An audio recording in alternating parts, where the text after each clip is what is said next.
What up, you folks? Thank you for tuning in. Today we are sketching a concept electric motorcycle. Don't forget to gently press that subscribe button. Do it now. You already know, you start off with our wheels, right? Where else would you start on a motorcycle? I suppose you could start anywhere that you really want, but I'm starting with the wheels. And I lay out my wheelbase. It's a roughly 1.5, 1 3/4 wheels between the front and the rear wheel. Generally sets me up for a decent proportion for a motorcycle. You can obviously, if you're doing a stretch bike, elongate the wheelbase. For a traditional or more believable standard motorcycle, I usually use 1.5 to 1 3/4 wheels in between the front and rear as an accurate proportion. Here in the sketch, you see I've started to lay out, then I lay out the fork angle. I generally like to have the top of the forks fall just behind or right at the back of the front wheel. Gives me a pretty sporty angle, quite frankly. If you want to do a chopper, you lean them even farther back. This isn't a chopper. This is going to be more of a cafe-ish racer style electric motorcycle. So I'm using I was using a very thin, now I'm using a Prismacolor, mostly because the camera doesn't focus in on the very light very thin, so I started to put some more contrast on the page with the Prismacolor. But I'm just working through this sketch, starting off with the bars, light tank, and here I'm starting to block in some of the framework. I've already put a cylinder for that electric motor. And what's different with the bike than a car, at least the way that I approach it, is that there's a lot more mechanical setup for a motorcycle. I don't just get into the forms, which might be another way that I can start practicing and getting better at sketching motorcycles, is maybe to think about the form first and less about the structure underneath it. That could inform some of my concept sketches as well. But for this sketch, I've chosen to start with the mechanicals and then start to build up the form from there. So here I'm starting to lay in the brick, I'll call it, for where the batteries would be, or in the traditional bike where the motor would be. Obviously there is no motor because it's an electric bike, but they do have this massive battery pack that I'm kind of using as a structural member here. So the frame wraps around it, ties in to that point that I just drew, and then that ties to the motor, which then ties back into the frame, or to the electric motor that ties into the frame. So in this particular bike, the battery pack is a stressed member. Motorcycle engineer might say that's terrible. I don't know, but that's how I'm rocking out with this particular sketch. And then I start to work my way around. I'm working through the seat shape, starting to figure out some of the forms there, looking at the subframe assembly. And the batteries, if you look at the live wire, for example, they've kept this air-cooled aesthetic by including little fins on the battery packs. How functional is it? How hot do the batteries get? I'm not sure. That they're like little heat sinks though. So I'm sure that there's some, or if not some, maybe a lot of mechanical benefit to having this kind of mechanical cooling through these air vents or little heat sinks on the side. And then I change my mind here and I start to tie the frame back to the motor. Maybe reducing a little bit of that stressed member mechanical or physical arrangement. Is that a true statement? Maybe, maybe not. It might be just as much stress going through the battery pack as it was before. But it looks cool. It starts to look a little bit more robust, a bit more full, at least in the frame. And I'm thinking here that the frame is probably just going to be a tubular frame. Maybe this is home built, potentially, okay? If I wanted this to maybe look like it was a pure from the factory deal, there might be some more geometry around that framework, or something that looks more like it's hydroformed or something. The tubular chassis, although Ducati does it quite well, and a number of brands do it really well, could look a little bit more shop built and not factory built. Not always, obviously. There's tons of examples of tubular frames out there.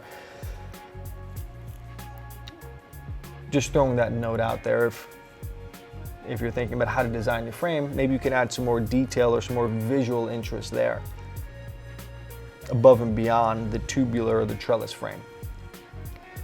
And then continuing to work in, I've added some details around that rear wheel, and kind of bouncing around the sketch. I hit the front of the battery, and now I'm realizing, oh, I guess I need some brake pads and disc brakes and that type of deal. Starting to lay in a little bit darker some of the details for those front forks. And just working my way up.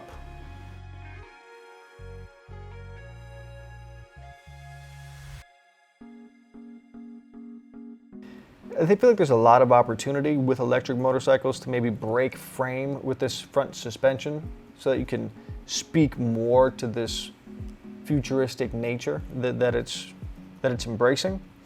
I didn't do that here. Again, this is a first draft, right? This is just a sketch right from the dome, as they would say. So I would overlay this or do hundreds more sketches if this were really going into production, or if I was really developing this. As a first sketch though, these are some ideas that are coming to mind as I speak about it with you here now.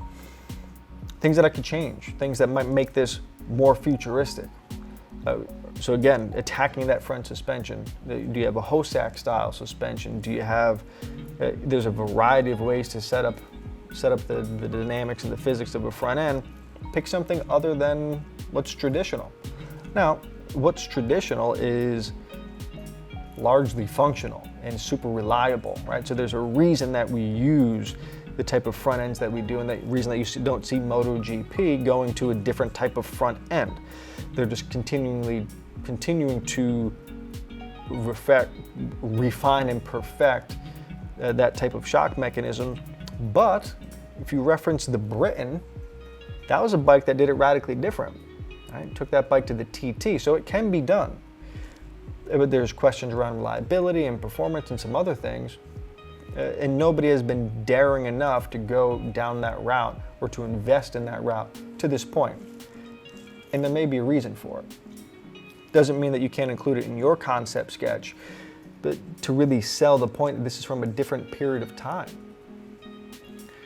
So now I start to, just again, working through the sketch, starting to add a little bit more detail, starting to add some shading, and getting things to read, starting to get things to jump off the page a little bit more. I think I have the majority of the line work established, defined, but now we want to get some value in there to make this thing start to really sit off the page, right?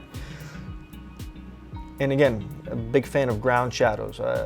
So starting to just kind of outline that shadow shape and where that might fall. I'm assuming the light is kind of coming just from above the bike, maybe from above in the front 3/4-ish is a pretty standard lighting scenario.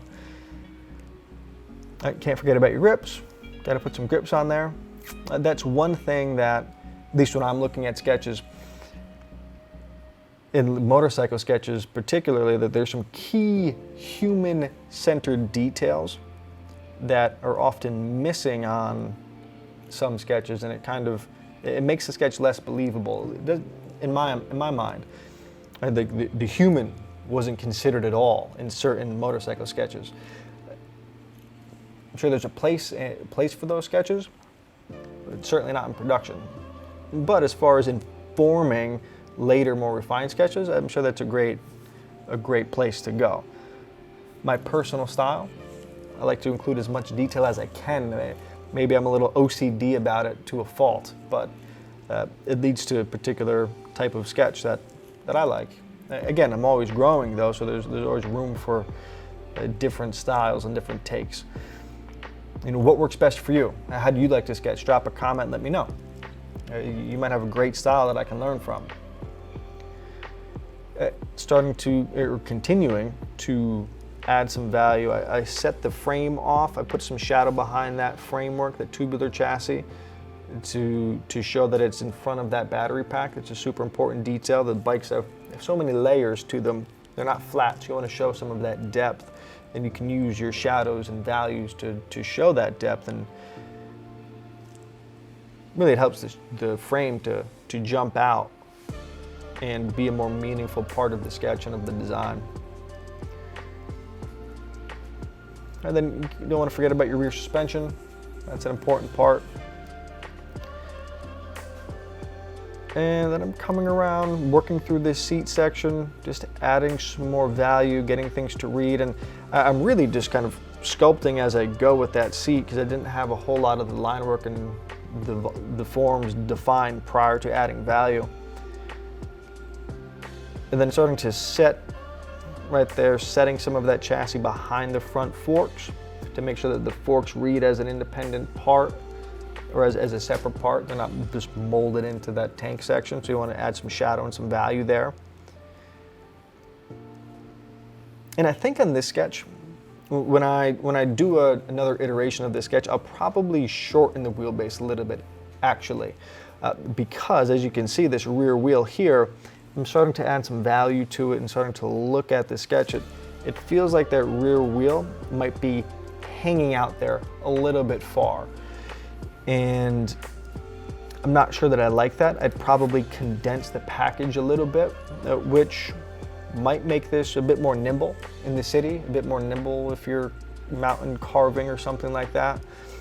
Right now, with the current swing arm, it's almost like an extended swing arm built for drag racing or something like that, which is cool, but not necessarily what I had in mind. So I think I'll take another stab at that in a subsequent sketch that is on the way.